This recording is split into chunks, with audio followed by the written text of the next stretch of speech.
Tony has asked me to speak a few words to those of you who have read some of my books. If I agree, as I do, it is only on the condition that I am not to be taken as a guru.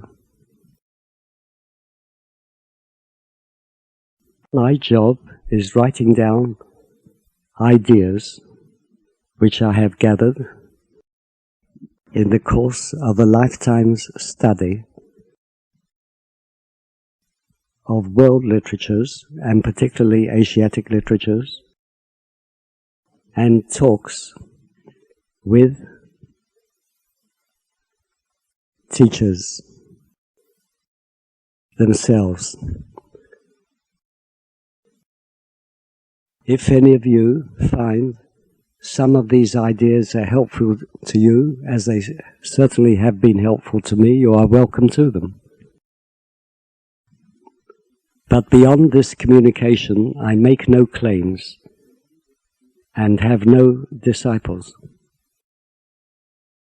I live in retirement and semi-solitude. There is a danger in these studies that you may tend to overemphasize the intellectual elements, to regard them as another branch of academic work. This would be a mistake. In attempting to understand these books, it is important to avoid such a wrong emphasis and to secure a proper balance instead. This must be a balance between the interests of the heart and the interests of the head. That is to say, the feelings must be brought into play just as much as the reasoning intellect. It is only by establishing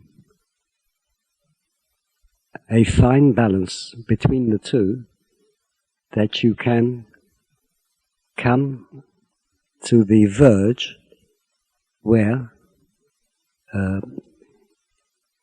intuition may be awakened, the intuition which will lead you to the higher truth. Of course, you probably know by now that another important, most important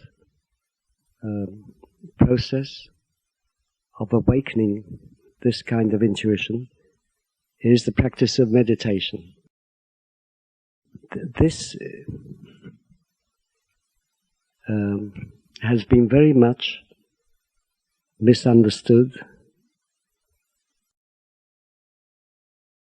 and there are, even in the Orient, all sorts of misconceptions and superstitions about it.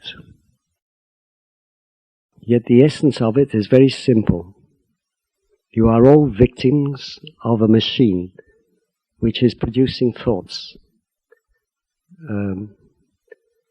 continuously, and you have lost control of the machine. Meditation is a process to regain this control. And then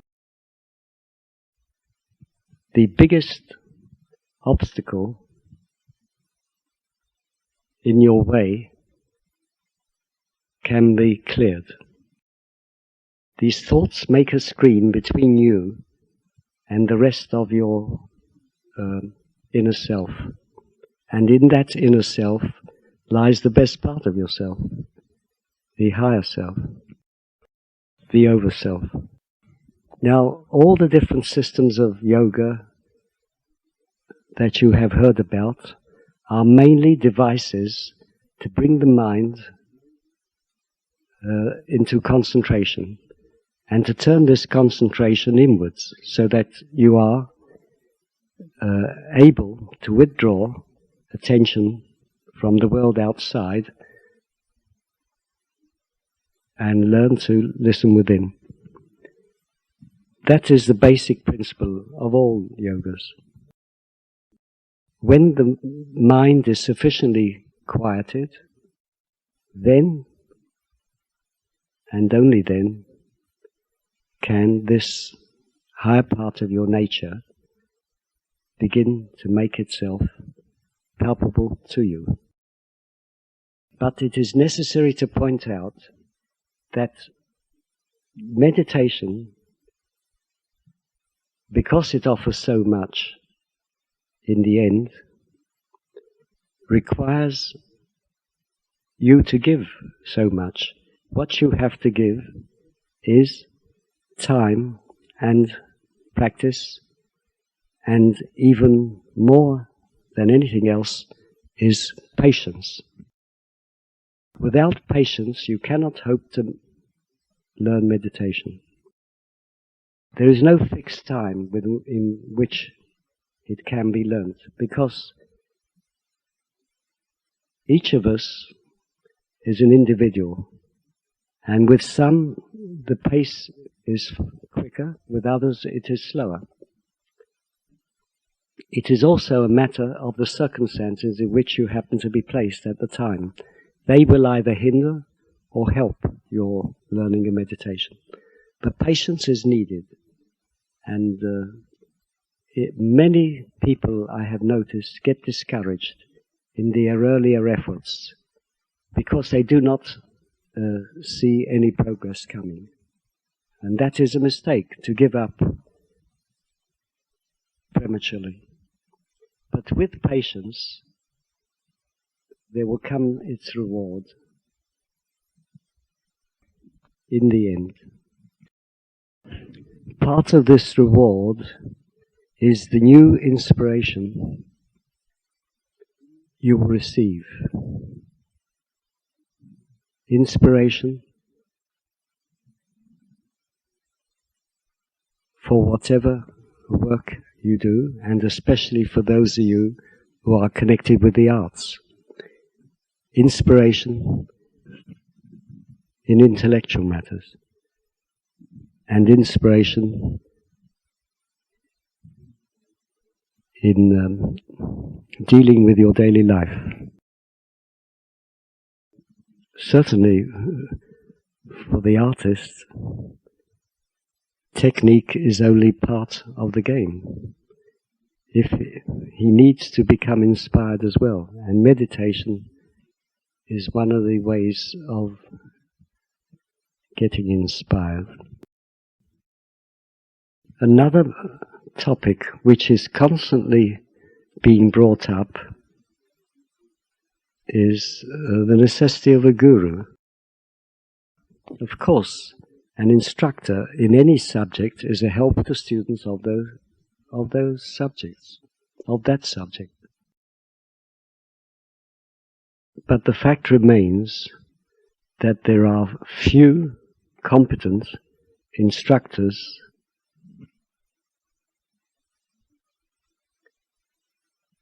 in the pursuit of truth who have themselves realized the truth. It is not hard to find those who have promoted movements, founded societies, created organizations along this line. But their reliability and competence is another matter. Generally, they have something to give, but it is usually mixed with opinions and interests which may not be so desirable. There are finally two other points. The first is bring to this quest a feeling of worship, because after all you are seeking a communion with a higher power, with something above, beyond and transcendent of yourselves. You cannot approach it as you would approach your professor. There is something sacred and holy around the very concept, and you must try to awaken this attitude that it is like entering a church which you really respect. And the last point is the world outside you and around you, the world of other people,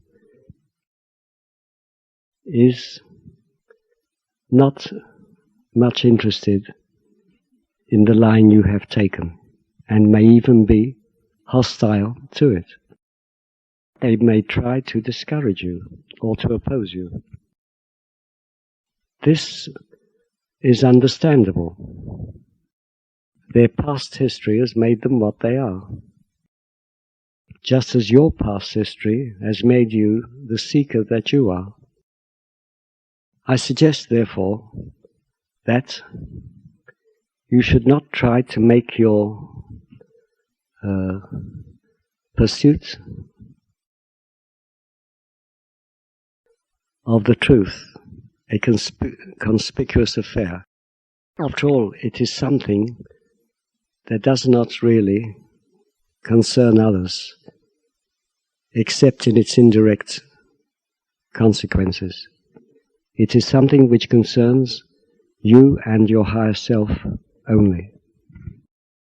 So don't make a public show of it, or any fuss about it, or make any advertisement of it. Keep it to yourself. Only where someone else has strong doubts and is beginning to seek and approaches you, can you profitably discuss it. And even then, one should not discuss it more than necessary. The last words of the Buddha before he died were, "Be a lamp unto yourselves." He also said, please remember those. Well, goodbye, and may the peace and tranquility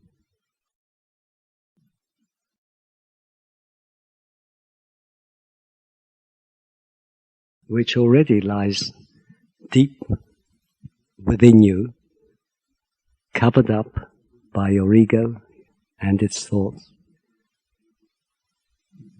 may that reveal itself to you.